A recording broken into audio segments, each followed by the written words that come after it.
Next week we get these cold polar winds diving down from the north, and that will bring a return of widespread frosts. And for some of you, there's a little bit of snow in the forecast. Rita.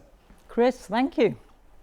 And that is tonight's BBC News at 10. There's more analysis of the day's main stories over on Newsnight with Victoria Derbyshire. There she is.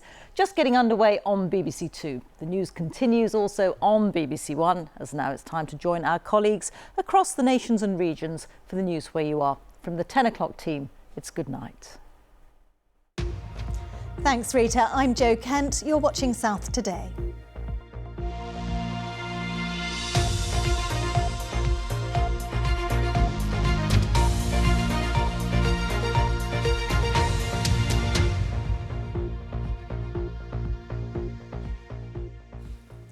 The family of Joanna Simpson, who was killed by her estranged husband in Berkshire, have launched an appeal to prevent his early release from prison. Their event in London this evening attracted high-profile support, with former Prime Minister Boris Johnson among those attending.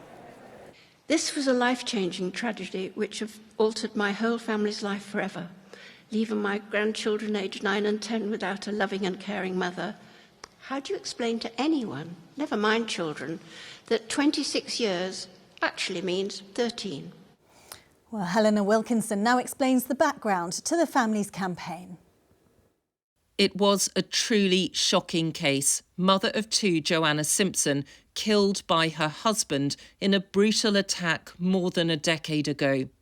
British Airways pilot Robert Brown had driven to their marital home in Ascot in Berkshire in October 2010. Armed with a claw hammer, he hit his wife around the head at least 14 times. Brown then buried his wife in a makeshift grave he had dug some weeks earlier in Windsor Great Park.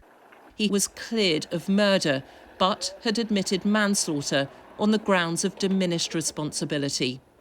Last year, in an exclusive interview with BBC Breakfast and Radio 4 Women's Hour, the then Duchess of Cornwall, now Queen Consort, was reunited with Joanna Simpson's mother, Diana Parks.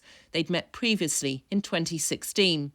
Camilla credits Joanna's story with inspiring her to become a domestic abuse campaigner. I don't think I would be as involved in it now if I hadn't met you. I mean, you were the one that started out my passion. Joanna's mother now wants the Justice Secretary, Dominic Raab, to intervene over the possible release of her daughter's killer.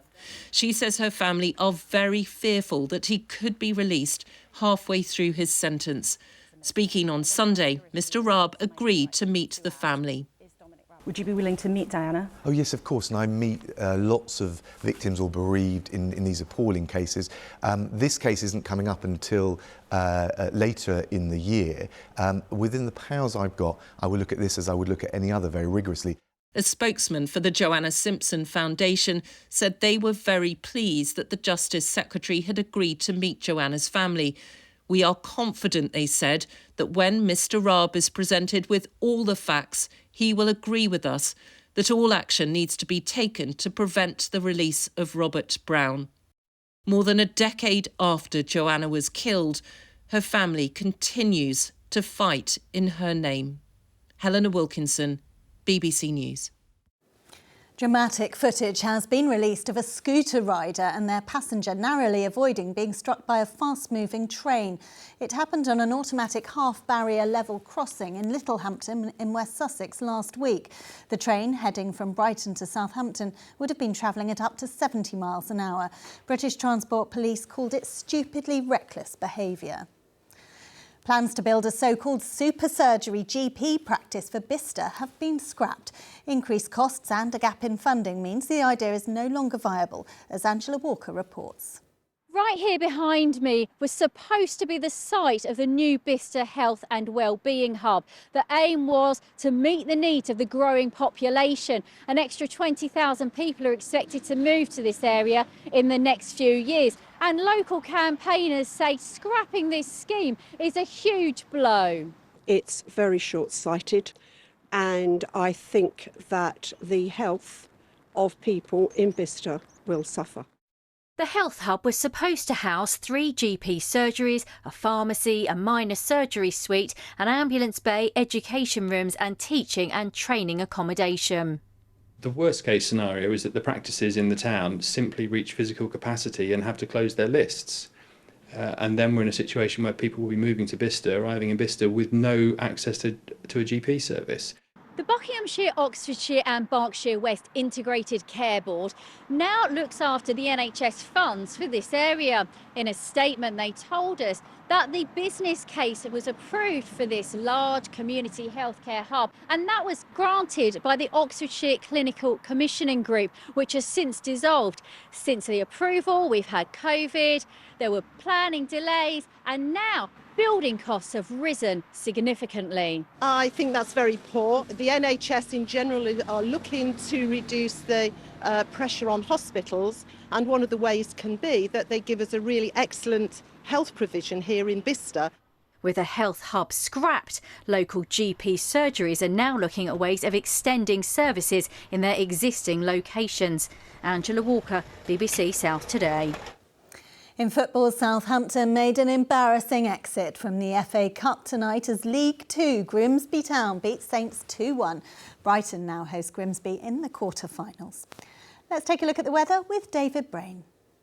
Hello again.